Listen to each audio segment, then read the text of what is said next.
Funny enough, as you say that, you in a room full of basically strangers and you one person that you Strangers know. and black. Right. Yeah. I was in a room in uni here in Germany. Yeah. Everyone here is in our program. Yeah. And I was the only black in a room full of Asians, and I felt uncomfortable. Bro.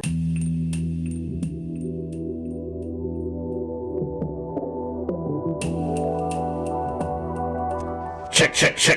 Check mic 2. 1 2 1 2. Welcome back. Welcome back to what? To Dumplings and Sumtings. This is a fun space where we talk about the dumplings in life, and hopefully you learn something. On mic 1, I am Mr. D, Dan Z, if you will. Mic 2, Mr. T. Mr. T. Mr. T. Everyone remember the same question. Yeah. First of all, let me start. Let's talk about a pet peeve. One pet peeve. One pet peeve. You know, that's really take all the soda out of my Coca-Cola. When people sneeze or cough without covering their mouth or their nose. Right. I didn't understand. I thought it was common knowledge. Right. When people are raised, common courtesy is to cover your mouth or cover your nose when you have to sneeze or cough. If it comes very spontaneously, I'll give you some grace. Yeah. But if you know it's coming and you just like out in public, Yeah. god damn, bro, out in public, Yes. I think it's so rude. And I was raised like you always cover, you always try your best not to inconvenience people around you, especially because of germs. Fair. And I struggled when it was COVID, when they were putting out info to please cover your mouth when you cough and when you sneeze. And in my mind, I was like, isn't that common knowledge? Don't people regularly cover their mouth? I think Fast forward to now, I realize people don't cover their mouth and their nose when they cough and sneeze, bro. Some people just let it out. do not. Well, when I'm on the streets, I just go crazy. I don't even cover. Wait, But so when I'm on the streets, you just walk the streets? Yeah. But not with people around me, of So course. you're a savage, bro. There's nobody around me. I'll be like, achoo!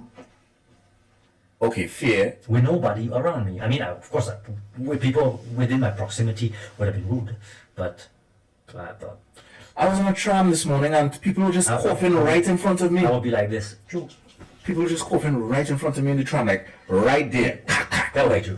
And I'm just like, and this is not the first time. And I'm just like, didn't you learn basic etiquette from your parents? Hey man, Or anybody who raised you? People do the hot tour on right on the streets. It's the same. Hold on. You're talking about when they have the spit. Yeah. People do a hot tour. That's another interesting conversation because I don't get it. All right, I would do it I would be a if hot there's swallow. if there's like grass nearby, I would do it. I would do it, yes. And if there's like not somebody right behind me, Yeah. to be respectful, I'll step to the side. Yeah, I've seen some people like just do it right there on the pavement or on the hot concrete or hot asphalt. I was like, bro, Nasty. Like basic cleanliness and etiquette. That has really bothered me, bro. That has really take the bubbles out of my Coca-Cola. Take the bubble out of my Coca-Cola. You get Like me? that? Yeah. How about you? You have any pet peeves? My pet peeve. Can't think of any out of my head right now. Like a hot tour on the streets. That to me is just, it's nasty. I It can't gives believe me- that it gives people me need the to be shakes. taught that. It gives me the shakes. Like I hear someone just 2 feet behind me doing a hot tour. You do know, but you do know like the modern version of Hawk 2, what that is, right? Yeah, of course. We on the same page. We're on the same page. Yeah, Okay, hot tour. okay, No, okay. but I'm talking about the usual hot tour. I said the old school version of Hawk 2. The old school hot tour. Your uncle's hot tour. Your uncle Your uncle's hot tour. Alright. I mean, I can imagine. I do it in the bathroom, like you know, early morning. You brush your teeth and you do a hot tour. Yeah. But your thing is like when people do it on the streets. Yeah. Yeah, it's wild. Like you know. 2 feet behind me, I'm thinking to myself, that's Don't quote me, but I Don't spit on believe me. I heard someone say this to me. I have never seen this. Yeah. I heard someone say this to me that when they went to Mexico, Yeah. and they were invited to someone's house in Mexico, Right. they saw someone do that hawk tour, the uncle's hawk tour, Uncle's hot tour. right on the floor in the house. That's terrible. Not like in the You're in toilet. my house doing the hot tour right on my No, floor. he was the guest. Yeah. But he went into someone's house and they just did it right there on the Yeah. floor. And in my mind, I was like, what do you mean? Like into a little basin to collect it or something? No, No. just right on the floor. Like in the house floor. That's what I Or in the understood. porch, I assume at the porch. But The it's still, person said to me nasty. they went inside the house. Oh. This was years ago. I heard this story, Yeah. but to the point where I never did the research, but I probably had to look up like if people do that in some parts of the world. It's disgusting to me, bro. Yeah. Which makes me. I say all of this to say. My original premise was I thought that was basic household cleanliness taught by parents, not to do this. In a private space is one thing. No, generally, when you're coughing, cover your mouth. When Yeah. you're sneezing, cover your mouth. Yeah. If you're going to spit, be respectful of others around you. Right. But I realize people don't have that basic. People don't. Upbringing. Some people don't have that. What's that word? Common courtesy. Facts. Moving right along. That What do we have? was just bothering me. Hawk Tour. Speaking of which, Hawk Tour, you know about the news of Hawk Tour? That girl? I heard that she's going to be charged or something for something. She's chased by Interpol. Or was it Interpol? Or FBI. Because she made a crypto coin. You know what's a crypto coin, right? Bitcoin and all that stuff. Don't insult me. Yes. Yeah. Bitcoin, crypto. Crypto. She did a crypto thing. She had a Hawk 2 coin. That's the name of the coin? Yeah, Hawk 2 coin. Hawk HAWK2, I think. Okay. Hawk 2. I mean, it's amazing marketing, but yeah. All the guys went in because I mean obviously she's kind of cute and then she did the whole Hawk 2 joke and all the guys were in on it.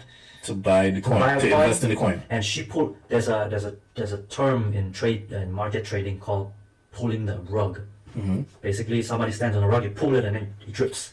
So she pulled out all the cash, and everybody was upset because it's not a normal trading. It's not market. There's no material, nothing. It's just digital currency. People put in money, and then she took all it out of the pot.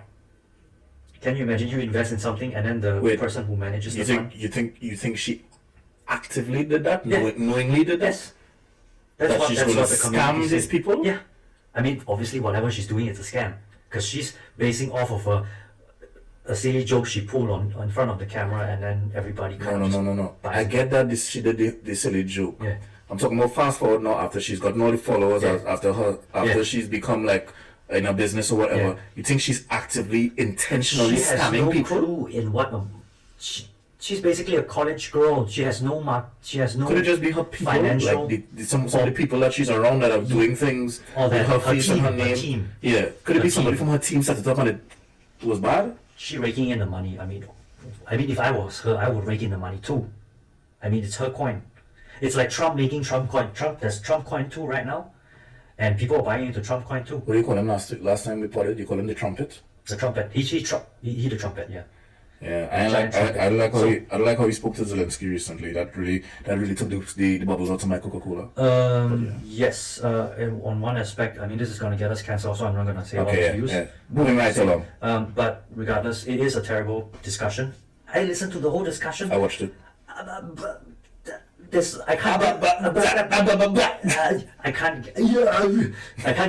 I can't get a word out of the discussion. Can you hear how each of them are talking over each other? So fun fact. It's ridiculous. Fun fact. As presidents. Exactly. As leaders of states. Yeah. And I know personally, maybe the viewers as well, based on what they may remember, for whoever knows from day ones, I know you hate bullying because of the history you had when you were bullying. And when I looked at that interview, correct me if I'm wrong, let me cook. Cook. I was like, you would not like this video because there's a lot of bullying going on here. And I thought that would trigger you.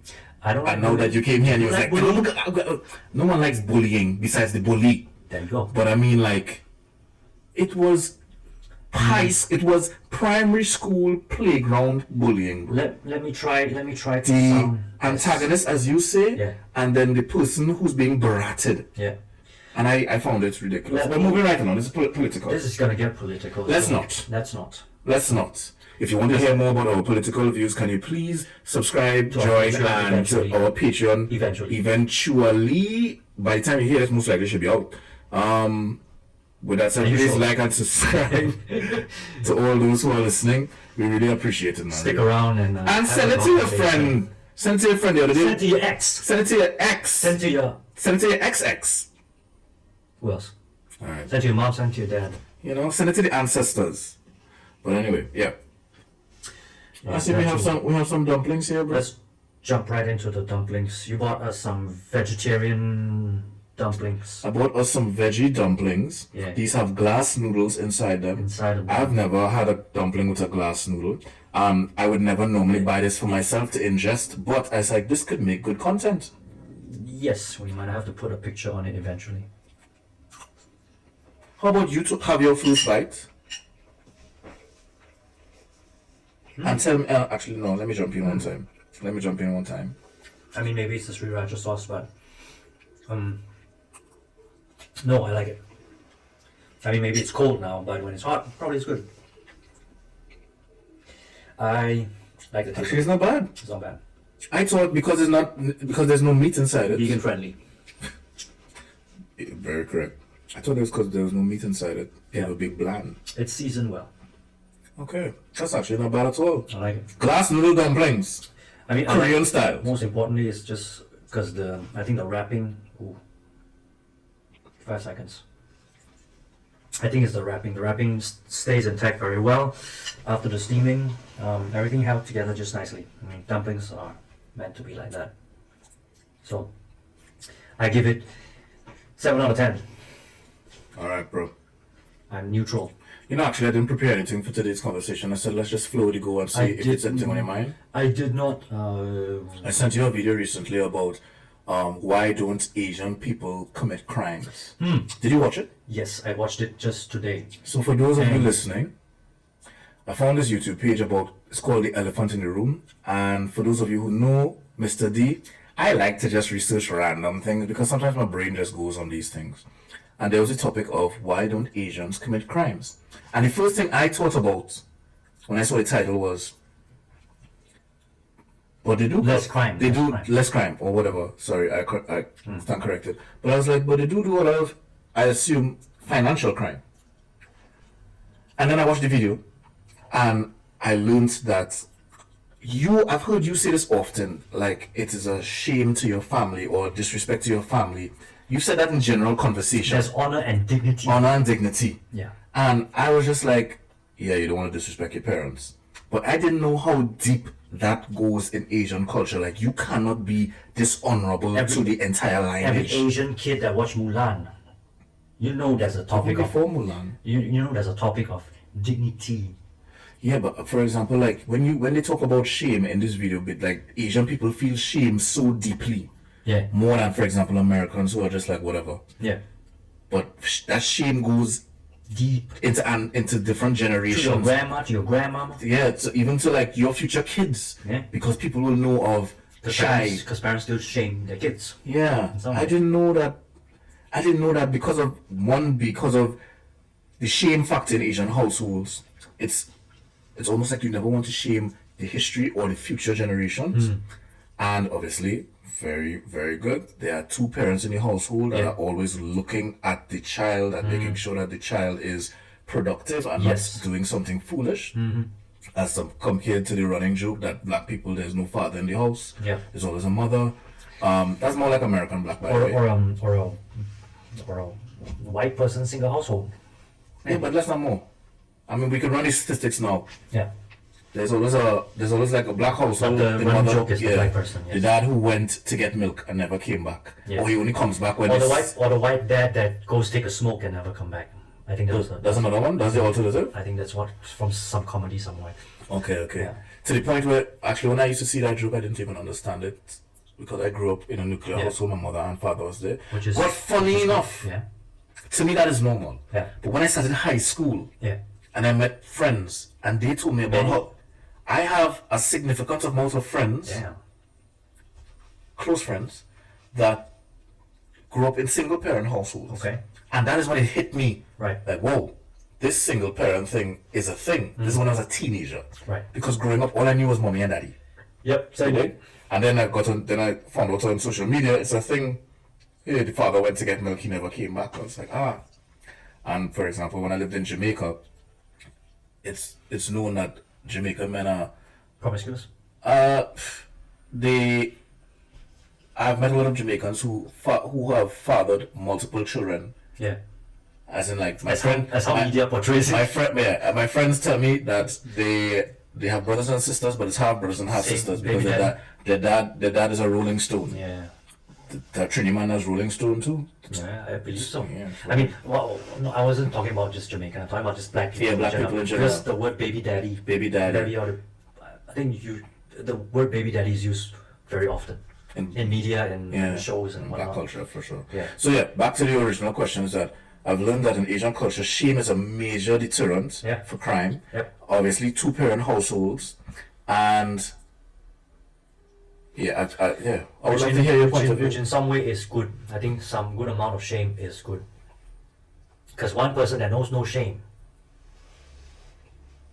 in my view, may or may not have dignity.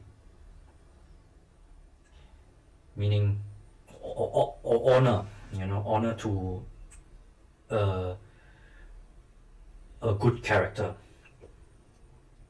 I just want to know how you feel about it. I feel okay. As an Asian, grown up in an Asian household, do you agree? Do you disagree? I you have any nuance that you can tell me? I do. That's why I say some amount of shame is good. Okay. Because a person who knows a child who grow up knowing no shame is problematic. You being an Asian boy who is now in this European world. Yes. Let's say you have a kid in the future. Maybe you have an Asian partner or not. Pause. Plug. It's a different plug. Never mind. Roll the camera. They're gonna see my ass. We are still rolling. Rolling like a river. Rolling. Yeah, leave it. Anyway. Like Stewie said, we're doing life. Some amount of shame. You say my child. If you had a kid, would you be as hard on your kid for having, if he or she did something bad? Would you be like hard like how your parents would? I hope my future child will not see this podcast because then secrets will be out.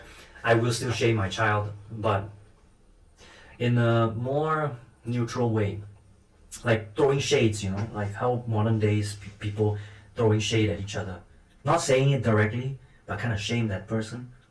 Say Drake.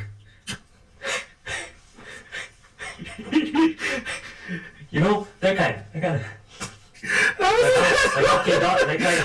how K-Dot does it on camera. He's like, hey, say Drake.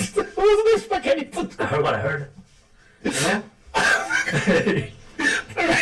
Alright, did you get scolded when you were... Yeah, like hard shaming. My parents do the hard shaming. What does hard shaming in an Asian household look like? I don't know, like getting whooped in public. You used to get whooped in public? Yeah. I mean, when I was really misbehaving, getting whooped in public. No. I mean, definitely not as painful because, there's public shaming and all that.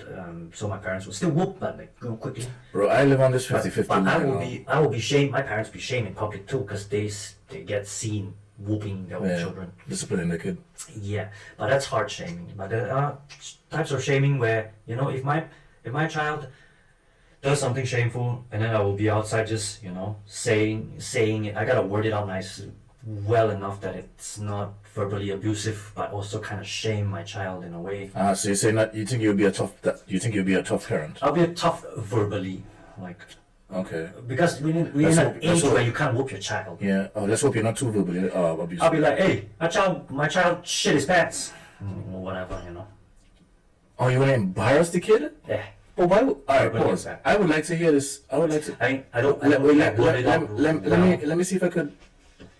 I know in our personal conversations, there are areas that you have expressed that you were embarrassed. Yeah. Why would you do that to your kid then? Like, in your reflection of those embarrassing moments, did it add value or was it just more angering? But getting whooped.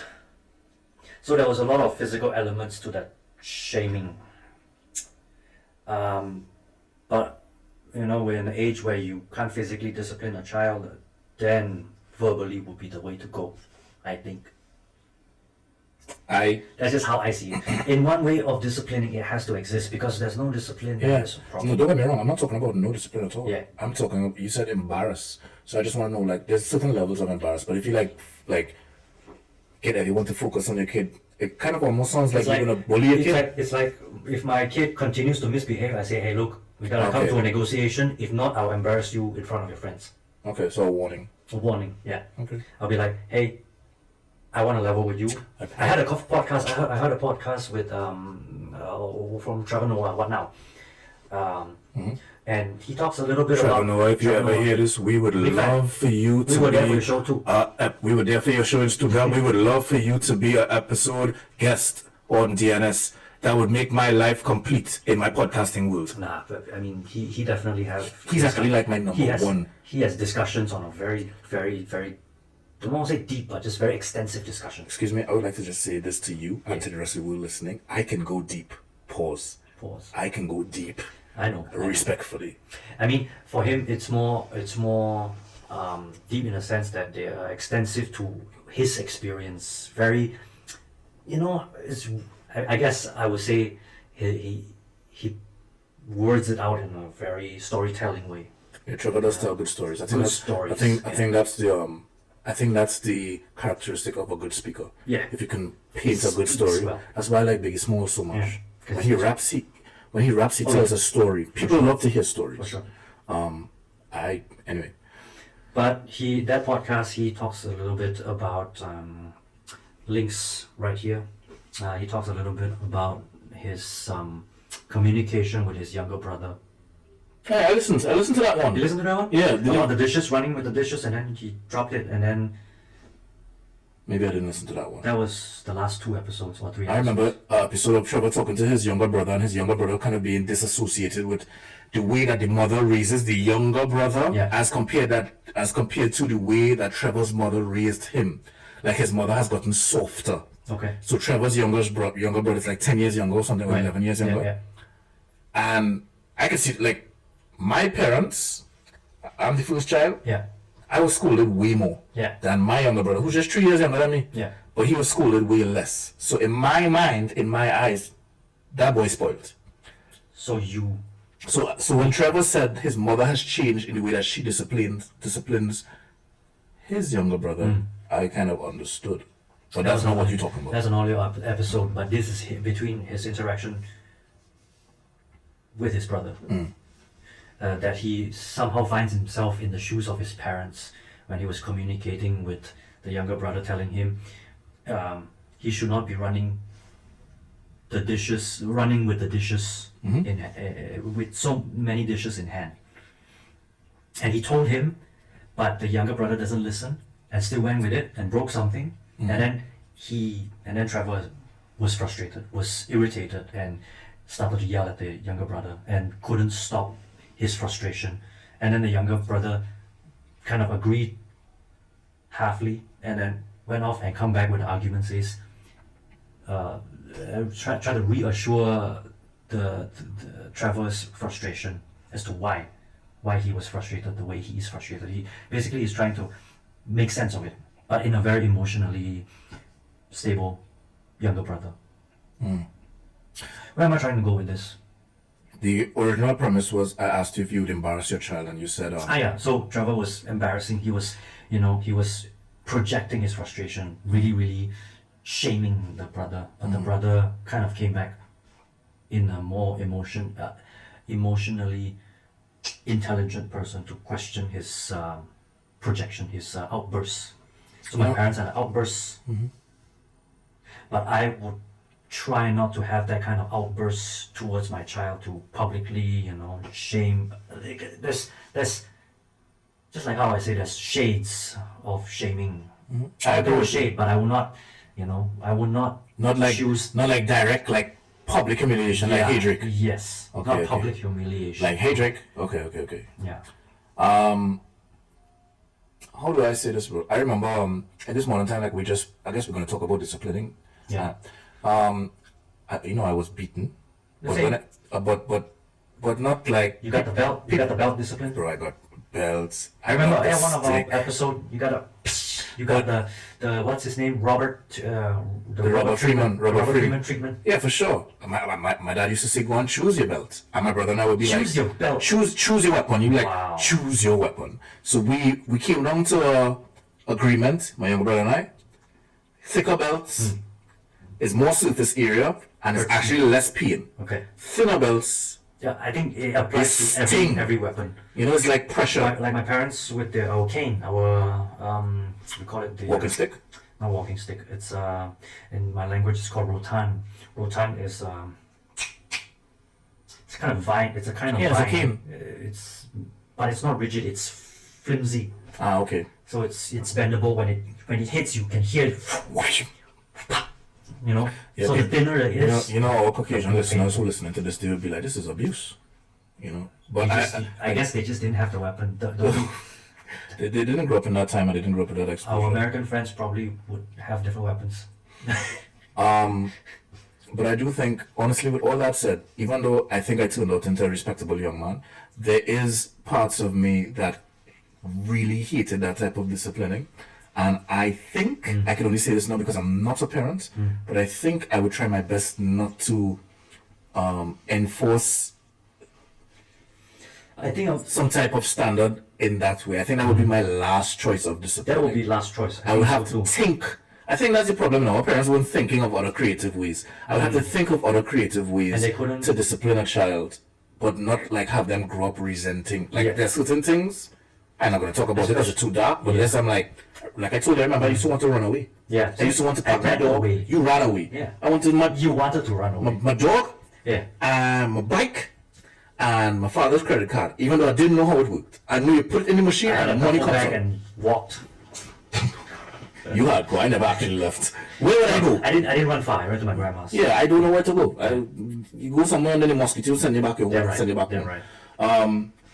I guess what I'm trying to say, coming on to the end of this blabber for the first half an hour, is I was surprised with how much shame is a part of Asian culture, but not just in this immediate generation of this household, but also to history and to the future generations. If your father does something, from what I understand, in Asian household at work that is carrying him to lose his job. Yeah. In America, he would just lose his job, and maybe he might get a little questioning in the next interview, but he will get another job. Correct.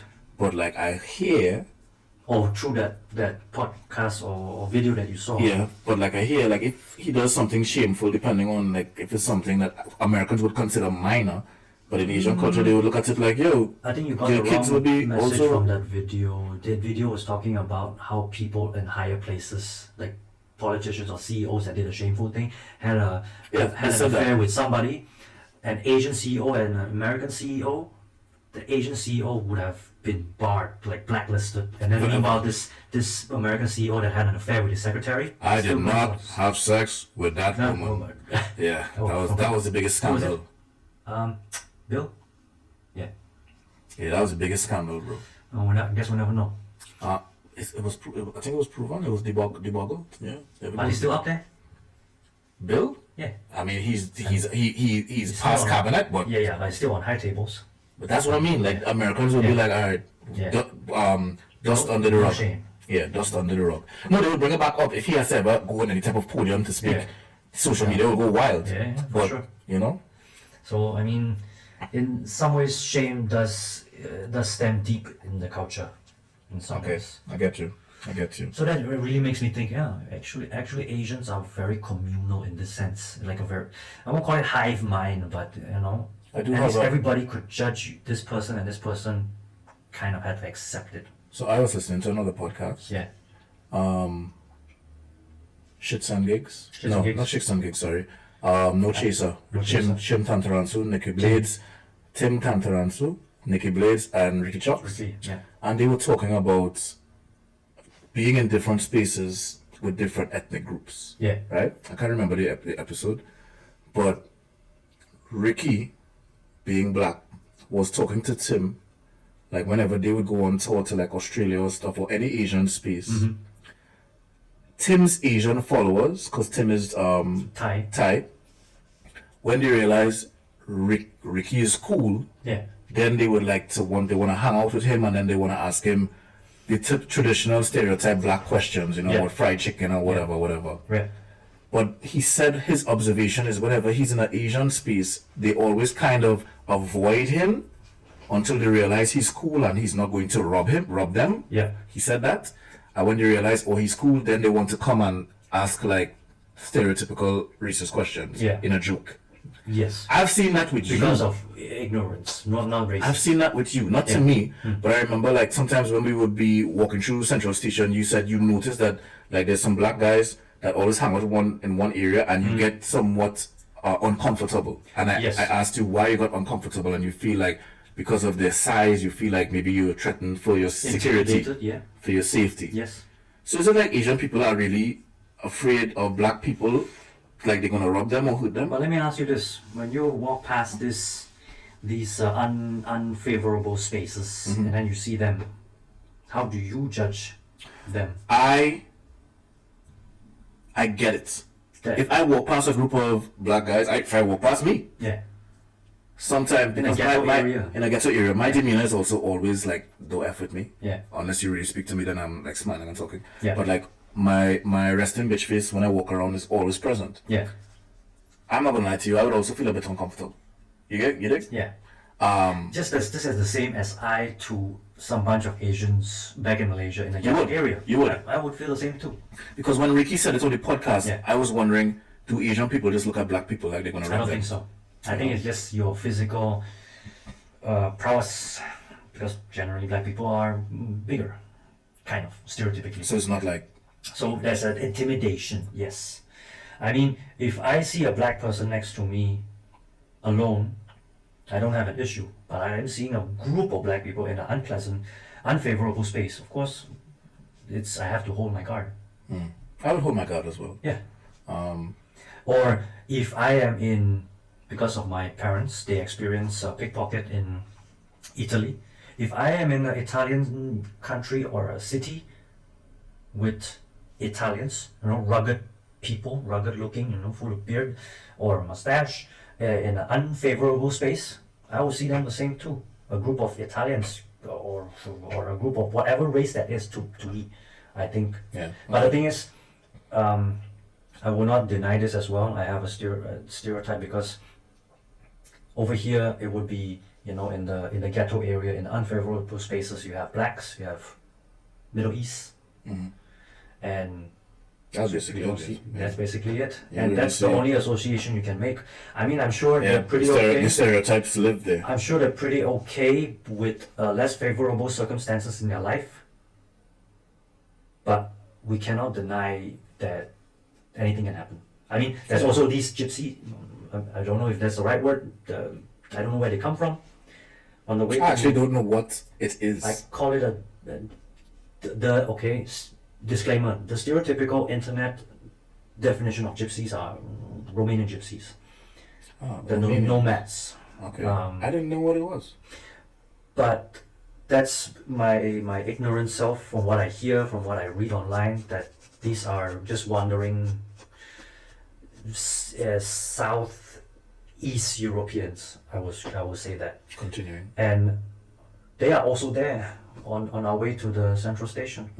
So there's three groups of people. There's the Middle East, there's the Romans, the Romers, and the blacks. The blacks, Romers, and Middle East. Okay. So, and because it's unfavorable spaces and they present themselves as also unfavorable, it makes you uncomfortable. I think it would make anyone uncomfortable. And in front of this, there is this little. That is not the time to be like, maybe I should give them the benefit of the doubt. Maybe I should say hi. Yeah. That is the time where if your spider senses are tingling, maybe you should just as an individual alone.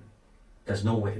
Alone with my girl, I still feel uncomfortable. Still, I mean, a group. Let's say we are six boys. We walk up to them and talk to them, have a communication. That might just work. But me and alone, my girl. Strength in numbers. Then we could, level up if something does go south. Yeah, I just wanted to know if Asian people look at black people like if they're always going to get robbed. I think so, to some extent. Because you told me about your flatmate that you had once in Malaysia. From Tanzania, and when I was here in my bachelor's, Tanzania, I was a little overwhelmed first time because he was placed there not to my. I didn't expect him to be there. Yeah, when he busted the door. Not bust the door, more like. When I say bust the door, meaning like enter the room. Enter the room. Yeah. So I was like, oh, I didn't know I get a black flatmate. So like now so your brain is like going through all the stereotypes and. Firstly, my guard was up, but I also know he's just another person. Yeah. A human. We were not talking a lot because he doesn't speak a lot of English. Ah. Ironically. Hopefully he speaks English now. He does eventually. Maybe still not as what's that word? Not fluent. I don't think he is as able in communication. It's not gonna After be all these years? maybe he could, but won't be fluent. After all these years? How long ago was your bachelor's? 10 years. Bruv. Okay, 10 years is enough if he does. I mean, he was also held back in prison for a while, 2 years. Prison? Yeah. Did I tell you about the He was time? busted for a brick. Oh. A weed. A brick of weed? Yeah, I think he didn't want to go with the corruption thing. He didn't want to. Okay. He didn't want to pay up, and then he was held in a cell for 2 years, I think. I saw something on social media. But he was a nice guy. No, don't be mistaken. I'm not saying that nice sounds family, chilling, funny guy. And then I think I told the story on the pod where he brought me to a group of Kenyans, where I was a little. I was a little shocked because I was in a room full of black people. Yeah. I was the only Asian. Yeah. And then Funny enough, as you say that, you in a room full of basically strangers and the one person that you strangers know. and black. Right. Yeah. I was in a room in uni here in Germany. Yeah. Everyone here is in our program. Yeah. And I was the only black in a room full of Asians. And I felt uncomfortable, bro. Like, not uncomfortable, like, this guy. No, I felt like. They're gonna judge you. Let me see if I can find the words properly. Yeah. I did not feel scared, but I felt like I wasn't supposed to be here. All right. And one person, kind of like you, slowly started to make me feel more comfortable, and then the others in the room started to make me feel more comfortable. These people didn't speak to me often in university, but I was invited by one friend, and then they realized, okay, this black guy is cool. He cool, yeah. So we could talk to him. Yeah. But in the beginning, it was like that kind of. We are all educated people, bro. It's not like strangers. Exactly. Not like I come off the street and I'm smelling like yesterday. Yeah. We all showered, we all educated, we all here, but there was still that kind of. I don't know if I should talk to him. Yeah. You know? I mean, I think your experience probably is just like another person, well, regardless of race, that is coming across. Maybe you got your bitch face on, and everybody thinks like you're. Now, when I do go into a social space, I put on a more pleasant space. If I'm walking the streets, my bitch face is on. Maybe I'm just saying hypothetically, maybe you come across a little not approachable, and I do. And Asians are timid too. So on top of that, being timid, I told you I would be afraid of me if I saw me walking in the streets because So you having your what's that word? Not nonchalant look on top of the timid Asian characteristics of the general population, then it doesn't jive. It just doesn't come together. It's about like everything. You need to feel comfortable first before you can open. Because they too don't feel comfortable. You too don't feel comfortable. And they would only feel comfortable. It takes time. So it takes you to lead them. Okay. It takes you to lead the Asians in a way. Like you lead the communication. You need to send signals first, because Asians are, well, that's not for me to say, but maybe to throw it out, just to say, maybe Asians are passive. But that's stereotype. That's what a lot of people say, like, Asian women are passive, that's why guys should go pursue Asian women, blah blah blah. But maybe that was then. But I'm just saying the characteristics might be a little passive. I actually don't know. Like, how would you tell me to approach an Asian girl? What would you say? I'm gonna say hello. Okay. I mean, how else you want to approach? Just say hello. You said they're passive, so like, what? Passive as in they don't approach, even guys as well. Would not automatically come up to you. Even if they do have slight curiosity, they will not initiate. Do you remember Christmas last year? Yeah. Christmas of 2024. Yeah.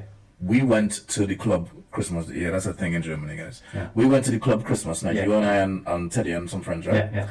And there was this Asian guy, when he realized that you with the group of he saw blacks, me, and then he kind of tried to come in and hang out with us for a few seconds. Yeah. And in my mind, I was like, who's this imposter?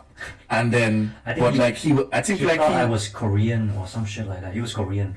Yeah, but when he realized that you were down with the Melanesian group, he came and he started to hang out around us, right? Hovering, hoping to be accepted, I guess. Maybe. And he went to you first to get come into the group a Get little some bit. of that melanin.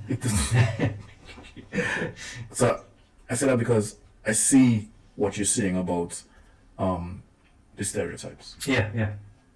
All right, I think so. I mean, it's hard to say. There's partly stereotypes, partly characters of the culture. Asians, no doubt, is more respecting the boundary kind of situation. I think not passive is not it. I'm not saying passive, but more like respecting. Say, if you're willing to say hello, then I'll come to say hello. But if you're not, then I'll assume you don't want to say hello. Blacks are known for like pushing boundaries. Initiating. Yeah, we're known for pushing boundaries. I mean, even if you think about rebellion during, we know the history. Yeah. We're known for pushing. We are known for pushing boundaries, bending rules. Yeah. Stuff that could create problems or create. I would say positives. you black people have active communication as compared to Asians. Okay. Asians have passive communication. I like how you close that off. I think so. It could be. It's my speculation. I can be wrong. Okay. Because modern days change. Asians are educated about black people now, about the world generally, for that matter. So Asians are open, and black people are celebrating having good life in Asia. Can I address Malaysia? Can I address something?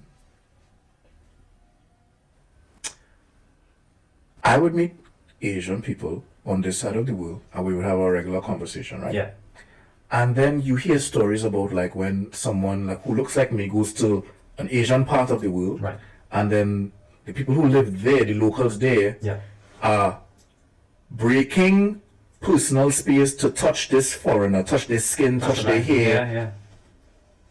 Is that like someone who has less education? No. Because I don't want you to touch me. No. Curiosity is a thing for Asians. But that's only at the point where you already open up, they assume you... See, that's the thing. Again, this is also my speculation, is that since we are passive or not active communicating, so you actively coming in... To your country. Is an open arms for us to interact with you already. So if, say, you already come say hello, you kind of warming up, we respond twice the warm. We'll be like, because you open. Because alright, for like if I go into a cafe space, let's say in China, because I've seen videos, and I'm here because I would like to be at the cafe, I would like to patronize. I am happy to patronize. But then I wouldn't just go and touch a stranger. Even though I push boundaries, I wouldn't just touch a stranger just like that. And then you see videos of like Asian people. Not only this doesn't only happen in Asia, that's what I'm saying. But they will be touching skin of black people or the hair of black people, and black people don't like that. They but you see, I think here I can form a somewhat of an argument. I think this culture of black people not parts of their body not being you not favoring people touching parts of your body has some kind of historical roots or like bad histories of I don't know, maybe part of slavery where there's a history of white slave owners doing things to black slaves, and therefore blacks have formed a kind of belief or kind of culture where say they stood their ground for people not to touch their significant body feature. Okay. That's only my suspicion. But in Asian, when people touch you, it's just general curiosity. And then black people, because of historical trauma, says no, don't touch. Historical trauma. That's my speculation. There's also a part of it that is also if you're superstitious. And as black people are superstitious. We're very faith believing. And there's energy. And sometimes you don't want the wrong energy to come on you. And people carry energy. Okay, to top that, another point. There's many parts Asians will touch you, but they will not touch your shoulder. At least for Chinese. In Chinese belief. I love that you said that because when I was researching on what not to do in Asian spaces, I learned that the head, the human head, is like the most sacred place for Asian people. Yeah. And you are not supposed to ever touch an Asian person's head. Okay. So when you said touch, the Asian people would not touch above your shoulder. Chinese people would not touch above your shoulder. Does it have to do with the head situation? No, I don't know about the head, but as far as I know, shoulder, there is some kind of flame on your shoulder. I think maybe the head is a third flame as well. I don't know, maybe. But the flames basically protect you from bad juju. Bad juju. Yeah. So it's tapping on somebody's shoulder, be like, hey. Yeah. So it's kind of like what my aunts and uncles and grandparents would be like. Yeah. You don't want everybody to touch you, and especially like when I had dreadlocks and stuff, and people will touch my ears of curiosity. Because of that whole energy thing, it's like you don't want the wrong energy on your body. That's fair. Then it's not. Then my idea of this historical trauma may be wrong. I thought it was just historical trauma. I thought it was the cultural. No. You have to. There's some facts there. I think I read it somewhere, watched it somewhere where it's a form of rebellion against slave owners where you shouldn't touch. Don't touch my hair. Don't touch my. Because when you think cultural. if you go back to thinking of, I hate that we always on this topic. Yeah. If you go back to like these times, yeah. You know, like they would inspect their live stock. Yeah. And they'll be like, good mouths, good strong shoulders, you know. So that's based on American history. So I don't know about the rest of the world. So European it's very hard to say.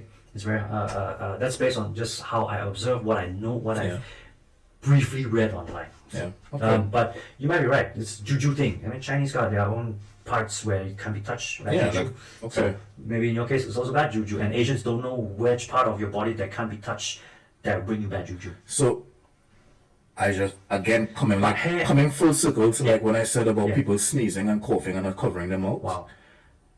I would think it is common courtesy to understand you cannot just touch someone without asking permission. Or you can't. Oh yeah. You get me? So if I go to a foreign land, regardless of where I go, I would think that you can't just touch a stranger just like that. Correct. You dig? But like if I with my Cocoa Brown self go in a strange land that they don't really have people that look like me. They're not aware. They're touching my skin. Because I'm a welcoming person, I'm like. You open up and then. But there's some people that. Unless you say, hey, no. Yeah. I don't do it like that. But I mean, like it always surprises me. Sorry, no, please. You know. I mean. That's why I asked you. Is it an education thing? Something about hair, because I think, well, I don't know. Here's the biggest thing, bro. Hair is a big thing for black people, but apparently Asians touch each other's hair. So I've heard. I have heard. It's nothing. It's because there's nothing. It's nothing to do with juju. The juju is the shoulder, the head, but not. I don't know if your fingers clean. Touching your hair. I don't know if your fingers clean. I don't know what you last touch. I don't know, man. You're gonna touch my hair. What if I styled my hair in a particular way and I don't want you to mess up the style? If it's a woman wearing a wig, then you can tell like, hey, don't touch. I styled my hair. But some people are just. I shouldn't have to tell you that. Or you didn't comb your hair, or you just a casual day. Like now, clearly with short hair, so there's no styling. Yeah, but I'm touching you would not change a hairstyle. I said what I said. I think it's weird if a stranger just comes up to me and touch me without consent. Of course, yeah. Well, completely stranger, yes, of course, for sure. But if you open up to the stranger already... What does that mean, open up? Because I come to your country, yes, you come into my personal space already. You say hello, personal space meaning like, you close, you sitting next to me. Okay. Like, hey, your hair, you know? Yeah, don't reach for my hair before asking me. Like, like you did it just now. I was like, a part of me was like, this is it. This is it. Ask me. First of all, say no. I'm saying I'm not talking to you. I'm talking to our listeners. Yeah. If you are interested in something, I didn't know how to say this, but if you're interested because of curiosity, acknowledge what you find interesting in a positive way, and then say, "May I?" Yes, that's fair. But may I touch your hair? That's what I'm saying, bro. That's what I'm saying. How do you not know? Word to the world. You can't just touch somebody like that. Not because it's not embedded in the culture. Wow. Yeah. But personal space is not embedded in culture. Like everyone has a personal space. You know, funny enough, I always thought Asians don't have personal space. But when I'm here, white people stood like what do you call it? Breathing distance away from me. Yeah, bro. Why? And then this is how we're gonna close the door. And then they cough right next to you. I'll be like, without covering your mouth. Oh, yo, I would react. I would just turn around and then, what the fuck? That's exactly, and that's a lovely way to end on this part, bro. We spoke about a lot of dumplings in life, and hopefully they learned something. Yeah? I think everybody should be learning something in this episode. Just ask the person if you can touch them before you touch them, please, ladies and gentlemen. Read the room. Read the room. If it's somebody you're dating that is not of the black race and started touching your hair without asking, I'm dating this person. if you're dating this Asian person No, that's a different vibe, bro. If we dating, and she didn't ask you and then she started touching so you your mean hair, like this is the first touch? So what, is it like a first date or a second date? yeah, First and date, without asking you. but you have to paint the scenario, bro. Is this are we having a good time together, You had or a is good this time a together. awkward date? You had a good time together, enjoying, and then she just caress your face a little, and then goes right to your hair. What And I don't like people touching my hair. what you gonna do? In that moment, I would be like, normally I don't like this, Oh, all right. but because making an this exception. because of this environment that we have right 'Cause you're now looking and good this anyway. vibe, and I like how you look in those heels, and you smell good right now, I'm gonna let you slide. we can slide. All right, all right. Back to my place. With that said, ladies and gentlemen, we thank you for listening. Please like, share, comment, and subscribe. Bye. Send it to your mom, send it to your dad. What? And just remember, when you draw a heart, if you draw a curved line in a heart, Well, it's actually a butt. oh, you're right.